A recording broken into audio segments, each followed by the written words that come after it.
Hello friends, चला तर मग आपण आता कडुलिंबाविषयी माहिती जाणून घेऊया. एक, खरुजेच्या फोडामधून अधिक प्रमाणात पू बाहेर येत असेल तर कडुलिंबाची सालं जाळून त्याची राख त्या ठिकाणी लावावी. पू तयार होणे थांबते. 2, कडुलिंबाची पाने रोज सकाळी चावून खाल्ल्यास कालांतराने कोणत्याही विषाचा शरीरावर परिणाम होत नाही असे म्हणतात. 3, पित्त पाडण्यासाठी पाणी घालून कडुलिंबाच्या पानांचा रस काढा. हा रस पोटभर प्यावा. उलटी होऊन पित्त पडते.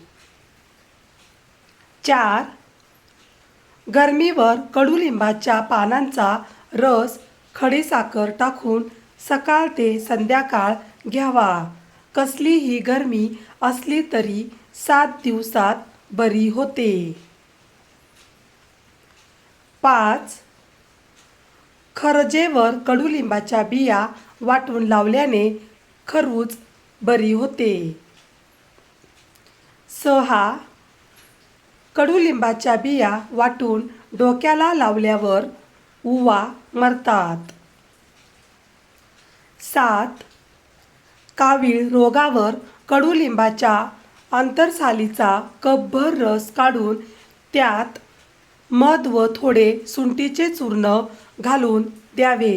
7 दिवसात कावीळ जातो.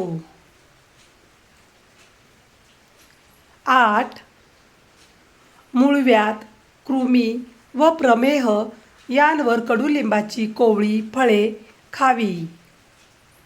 9, कडुलिंबाच्या लिंबाचा मगज काढून वातीस लावा. तिळाचे तेलाचा दिवा लावून काजळ करावे. या काजळाने नेत्रांस तेज येतो.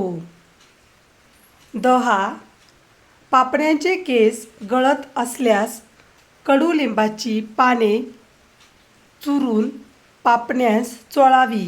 व्हिडिओ पूर्ण बघितल्याबद्दल खूप खूप धन्यवाद. चला तर मग पुन्हा भेटूया अशाच नवीन व्हिडिओमध्ये. तोपर्यंत बाय बाय.